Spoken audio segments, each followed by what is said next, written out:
not that way. Give me this. Give me this. Come on, boy. Come. Okay. You just forward.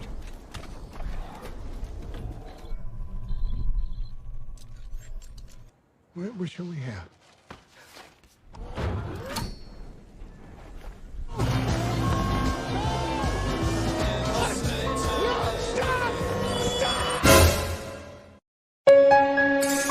Halo para rebahan dimanapun kalian berada, semoga dalam keadaan sehat selalu. Pada kali ini saya akan merangkum sebuah film yang berjudul Pinch 2021.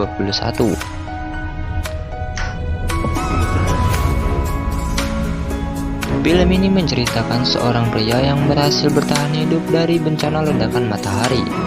Bahkan pria tersebut berencana membuat suatu robot dengan tujuan dapat membantunya dalam mencari kebutuhan penting dan bertahan dalam panasnya radiasi matahari.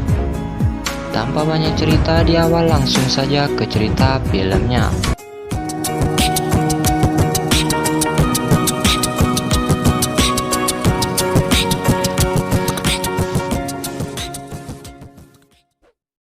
Berlatar belakang di tahun 2031.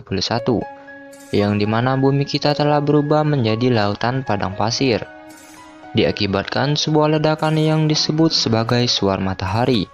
Ledakan tersebut mengubah sinar ultraviolet menjadi semakin tinggi sehingga menghancurkan lapisan ozon yang selama ini melindungi bumi dari matahari. Karena lapisan ozon menghilang, maka suhu yang ada di bumi semakin meningkat mencapai 65 derajat Celcius. Awalnya semua orang masih bisa bertahan dengan berlindung di sebuah rumah atau di sebuah bunker. Akan tetapi lama-lama kebutuhan makanan mereka semakin menipis, sehingga mereka merebut makanan untuk bertahan hidup. Setelah 10 tahun berlalu, entah apakah masih ada orang yang bertahan hidup dari bencana itu. Akan tetapi seorang pria yang bernama Pinch berhasil selamat dari bencana tersebut dengan berlindung di sebuah pabrik. Diketahui Pinch dahulunya adalah seorang mekanik handal, serta dapat membuat robot untuk membantu pekerjaan seseorang.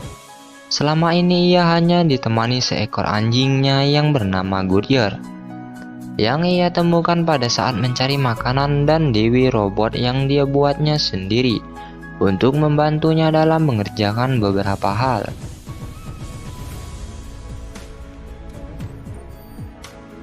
Namun Pinch merasa bahwa radiasi ultraviolet membuat kesehatannya mulai menurun. Maka Pinch berencana membuat sebuah robot baru yang dapat membantunya dalam melakukan pekerjaan yang berat. Dengan informasi sebuah buku yang telah dibacanya, Pinch memasukkan informasi tersebut ke dalam software yang ia gunakan untuk menjalankan robot. Sehingga Pinch berhasil membuat robot itu bergerak dengan perintah yang dia berikan. Sempat terjadi masalah pada sistem robot tersebut, namun Pinch mampu mengatasinya dan membuat robot itu bisa berbicara serta menanggapi perkataannya Pinch.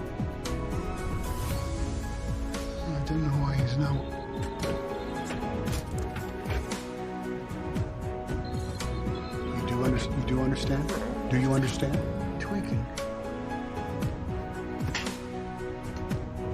Pinch juga memasukkan beberapa peraturan ke dalam robot tersebut, yaitu robot tidak boleh melukai manusia.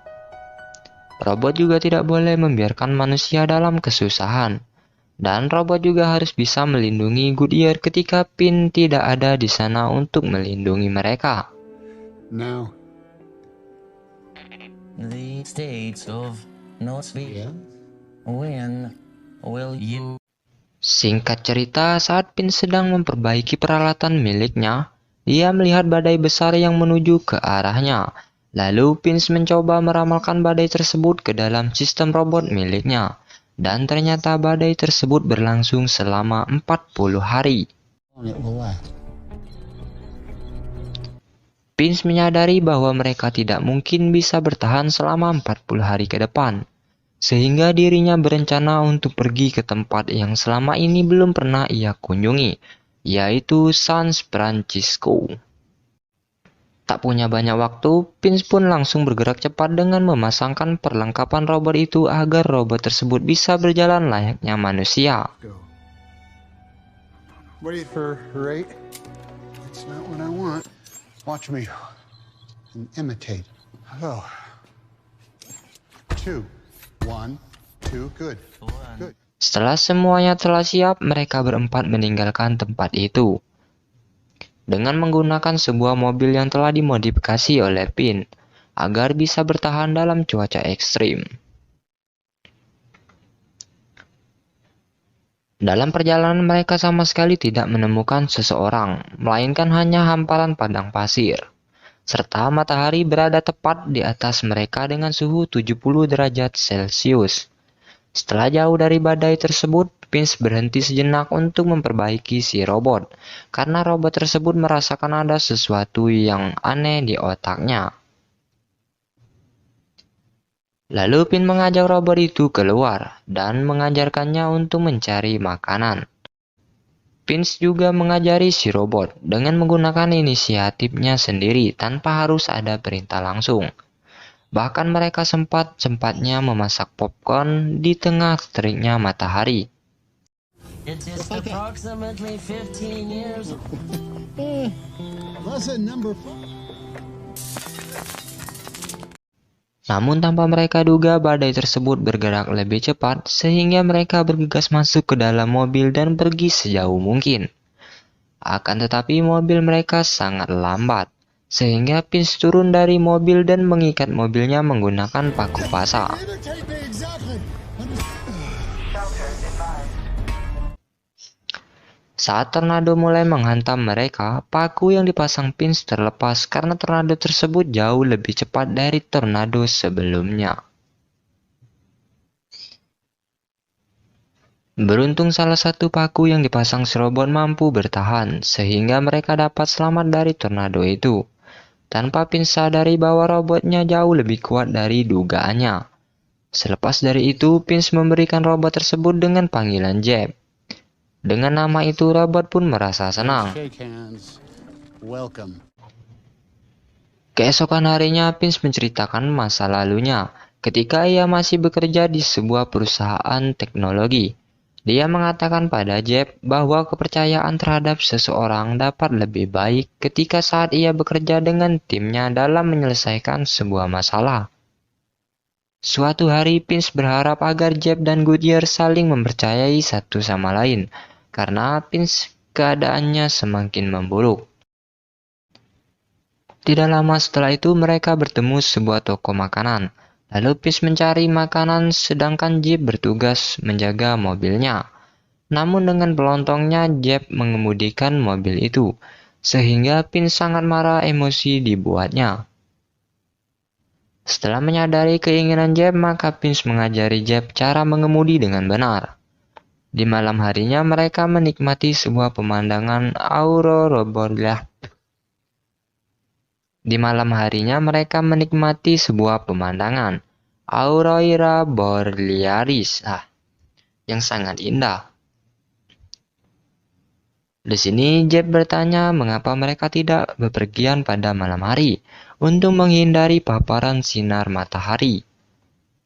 Vince menjawab bahwa ada sesuatu yang jauh lebih berbahaya dibandingkan debu dan suhu panas, yaitu manusia yang kelaparan.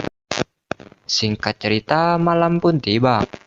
Di sini Vince menyadari bahwa mereka sedang dibuntuti oleh mobil lain, sehingga Vince menyuruh Jeb untuk melaju lebih kencang.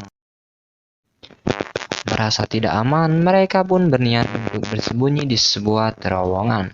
Akan tetapi mobil mereka tidak muat dengan terowongan tersebut, sehingga Jeb mendorong mobil itu dan berhasil bersembunyi menghindari kejaran mobil misterius tersebut.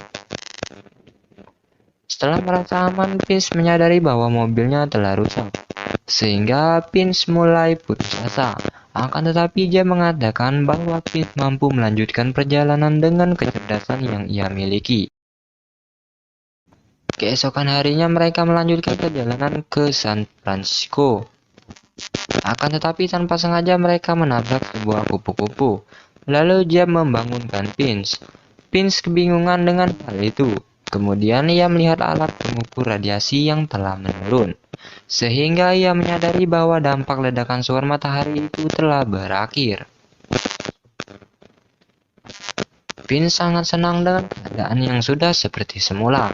Mereka bertiga berjemur serta menikmati makanan mereka. Disinilah Vince bercerita kepada Jeb bahwa ayahnya pergi meninggalkan rumah sebelum dirinya dilahirkan. Saat ia berusia 15 tahun, tiba-tiba ia mendapatkan postcard dengan gambar San Francisco. Berisi tulisan bahwa ayahnya ingin bertemu dengan Vince. Namun pada saat itu ibunya Vince meninggal, serta terjadi ledakan suar matahari, sehingga dirinya tidak bisa menemui sang ayah.